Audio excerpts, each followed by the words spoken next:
Hello दोस्तों, मैं आप सभी का अपने RSL केमिस्ट्री मस्ती चैनल पर स्वागत करता हूं। टॉपिक लिखेंगे। Topic di ethyl ether. Di ethyl ether है तो इसका एटॉमिक फॉर्मूला जानेंगे। पहले क्या होता है atomic atomic formula. Atomic formula क्या होगा C2H5। ठीक है, सिंगल बॉन्ड हो C2H5। ये क्या होगा डाइइथाइल ईथर का फॉर्मूला होगा। इसे हम ऐसा भी रिटर्न कर सकते हैं, यानी कि लिख सकते हैं कार्बन, ठीक है, इस पर 3 हाइड्रोजन और फिर से नेक्स्ट कार्बन, इस पर 2 हाइड्रोजन एलिमेंट, फिर ऑक्सीजन है, फिर से कार्बन है और कार्बन पर 2 हाइड्रोजन एलिमेंट, 2 हाइड्रोजन एलिमेंट। ठीक है, और यहाँ पर भी कौन है हाइड्रोजन हाइड्रोजन हाइड्रोजन। ऐसा भी लिखा जा सकता है इसे। अब देखो क्या होगा कि ये स्ट्रक्चर फॉर्मूले में भी आता है। किस में आता है स्ट्रक्चर फॉर्मूले में। तो सबसे पहले किसकी बात करेंगे और करके इसे ऐसा भी रिटर्न किया जा सकता है और करके क्या CH3 CH2O सिंगल बॉन्ड क्या हो जाएगा CH2 CH3। ये भी कौन है एटॉमिक फॉर्मूला है किसका है डाई इथाइल ईथर का है। तो आगे बात करेंगे किसकी स्ट्रक्चर फॉर्मूले की। स्ट्रक्चर फॉर्मूला,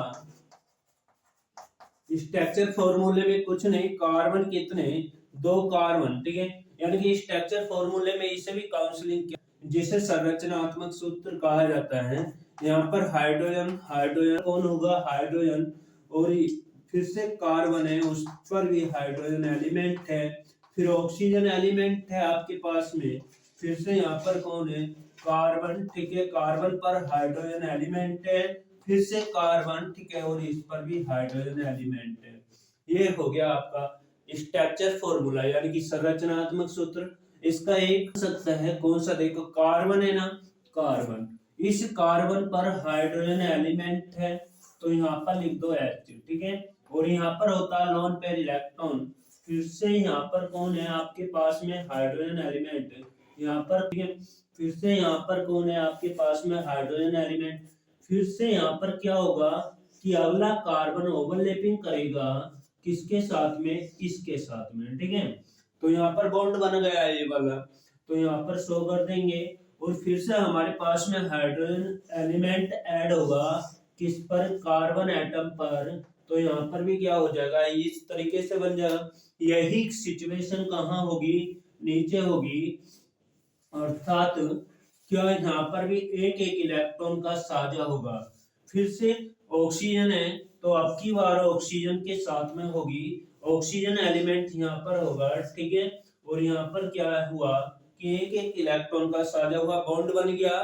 फिर से यहाँ पर कौन है आगे ऑक्सीजन एलिमेंट का कार्बन के साथ में ओवरलैपिंग है तो यहाँ पर कार्बन एलिमेंट लिखोगे और कार्बन एलिमेंट पर फिर से यहाँ पर ओवरलैपिंग होगी। ठीक है, ये ऑक्सीजन एलिमेंट है यहाँ पर और इस पर 2 लोन पेयर इलेक्ट्रॉन भी शो कर सकते हैं आप। फिर से यहाँ पर कौन है हाइड्रोजन एलिमेंट, तो यहाँ पर क्या होगा फिर से हाइड्रोजन एलिमेंट क्या करेगा ओवरलैपिंग करेगा। फिर से यहाँ पर कौन है आपके पास में हाइड्रोजन एलिमेंट, फिर से यही कंडीशन अप्लाई करेगा कौन कार्बन एटम। तो यहाँ पर कौन है H है कार्बन एटम। अब की बार ये कार्बन एटम है यहाँ पर। ठीक है, कार्बन एटम और फिर से आपके पास में कौन है अगला कार्बन है तो ये कार्बन भी ओवरलैपिंग करेगा यहाँ पर कार्बन, और इस कार्बन पर कितने हाइड्रोजन एलिमेंट ऐड 3। तो यहाँ पर कौन होंगे सब में हाइड्रोजन एलिमेंट होगा। ठीक है, और यहाँ पर क्या करेगा लोन पेयर इलेक्ट्रॉन की साझेदारी करेगा यानी कि एक एक इलेक्ट्रॉन बनाएगा यहाँ पर। ठीक है, और यहाँ पर ये भी इसका क्या है स्ट्रक्चर फॉर्मूला है किसका डाई इथाइल ईथर का। इतनी बात समझ में आ गई होगी। अब बात करेंगे किसकी मॉलिक्यूलर मास की, यानी कि di ethyl ether of molecular mass, molecular mass, इसका फॉर्मूला क्या होता है? ये होता है क्या, C2H5, सिंगल बॉन्ड हो C2H5। अब यहाँ पर कार्बन कितने हैं? 4। एक कार्बन यानी कि एक कार्बन के साथ में एक कार्बन और है, तो 2 और 2 कितने हो जाएंगे? 4। तो 4 कैलकुलेट C लिख देंगे। और हाइड्रोजन कितने हैं? 5। ठीक है, 5 यहाँ पर और 5 यहाँ पर कितने हो जाएंगे? 10। तो यहाँ पर क्या लिखोगे? 10 कैलकुलेट H लिख दोगे।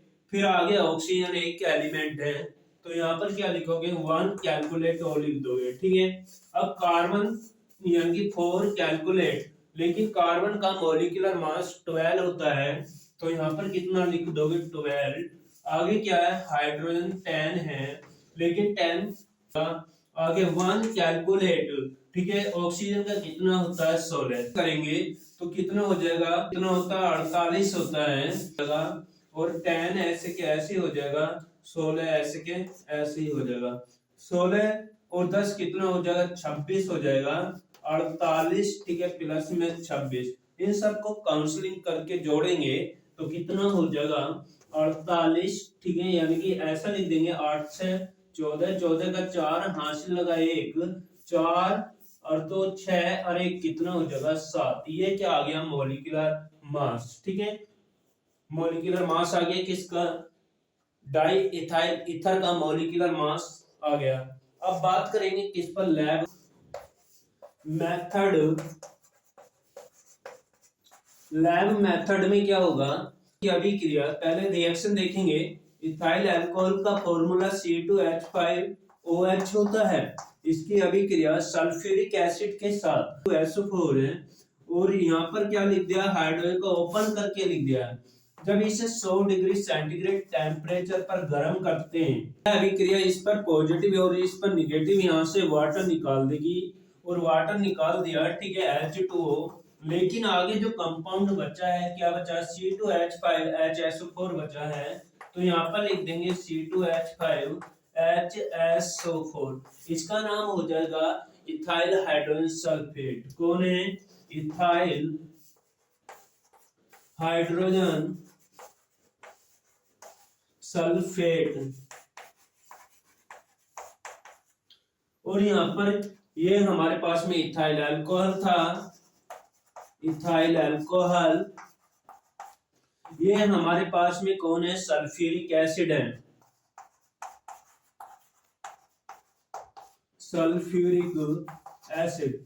अब इसकी फिर से रिएक्शन कराएंगे। ठीक है, तो यहाँ पर क्या है? इथाइल हाइड्रोजन सल्फेट C2H5HSO4 की अभिक्रिया पुनः करा रहे हैं किसके साथ? इथाइल अल्कोहल के साथ। तो यहाँ पर क्या लिख सकते हैं? H और C2H5 लिख सकते हैं। और यह रिएक्शन जो होगी 140 डिग्री सेंटीग्रेड टेम्परेचर पर होगी। ठीक है, 140 डिग्री सेंटीग्रेड टेम्परेचर पर होगी, तो यहाँ से क्या बनाएगा? सल्फ्यूरिक एसिड बना देगा एक। तो इसे लिख देंगे H2SO4, और प्लस में जो आपके पास में दूसरा कंपाउंड क्या बचा? C2H5OC2H5। ये बन गया आपके पास में di ethyl ether C2H5 single bond O C2H5। यहाँ पर कौन है आपके पास में? डाई, ये कौन है? Di ethyl ether. और ये आपके पास में कौन है? Sulphuric acid, sulphuric acid. ये आपके पास में इथाइल अल्कोहल है, ethyl alcohol. Hydrogen sulphate, ethyl hydrogen sulphate.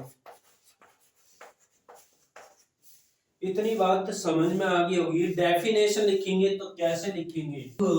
Ethyl alcohol, ethyl alcohol with reaction, with reaction, with reaction किसके साथ? Sulphuric, sulphuric acid, sulphuric acid के साथ कराने पर यह रिएक्शन कौन वाटर एंड क्या बनाते हैं, water and ethyl hydrogen sulphate बनाती है। इथाइल हाइड्रोजन पुनः या अगेन में क्या करेंगे, इथाइल हाइड्रोजन सल्फेट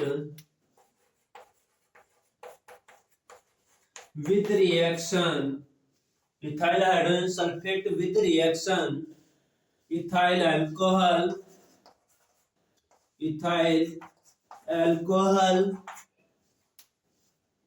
ठीक है, इथाइल अल्कोहल। तो यह रिएक्शन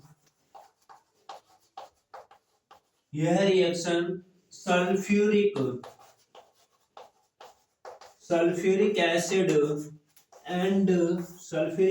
एंड क्या बनाती है, डाई इथाइल ईथर बनाती है। डाई इथाइल ईथर बनाती है।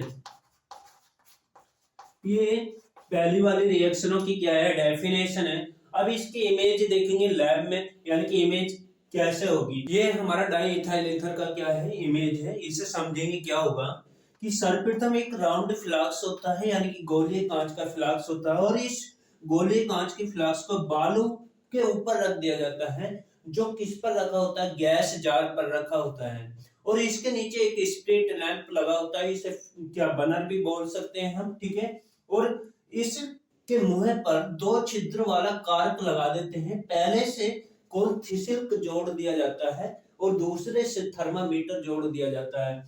इस गोले पैंदी के फ्लास्क की गर्दन में एक नली पहले से ही ऐड होती है, और यहाँ पर क्या है कि कार्क लगा होता है। थर्मामीटर से टेम्परेचर नापा जाता है इसके अंदर, ठीक है। और यहाँ पर क्या होगा, इस फ्लास्क से आने वाली परख नली को किससे, संघनित्र से जोड़ दिया जाता है, और संघनित्र को एक स्टैंड से क्या कर दिया जाता है, बांध दिया जाता है, जिसके अंदर कौन भरा होता है, कूल वाटर भरा होता है, ठंडा वाटर भरा होता है। और संघनित्र से आने वाली परख नली को किसे, एक एब्डक्टर से जोड़ दिया जाता है, और एब्डक्टर को भी कोनिकल फ्लास्क से जोड़ दिया जाता है। लेकिन ये कोनिकल फ्लास्क जो होता है किस पर रख दिया जाता है, बर्फ के टुकड़ों पर रख दिया जाता है, जिससे ये जल्दी से द्रवित फॉर्म में आ जाएगा, और यहाँ पर भी द्रवित फॉर्म में ही चेंज किया जाता है। इसका कार्य कुछ नहीं होता। जब इस स्प्रिट को ओपन करते हैं, इस स्प्रिट लैंप को ओपन करेंगे, तो इसमें क्या होगा, डाई इथाइल ईथर की वेपर प्रिपरेशन होती है, ठीक है। और ये यहाँ पर जाकर के, क्योंकि यहाँ कूल वाटर है, लिक्विड फॉर्म में ट्रांसफर होती है, और लिक्विड फॉर्म में ट्रांसफर होने के बाद ये कहाँ होती है, कोनिकल फ्लास्क में एकत्रित हो जाती है, ठीक है। ये डाई इथाइल ईथर का चित्र है, बहुत आसान।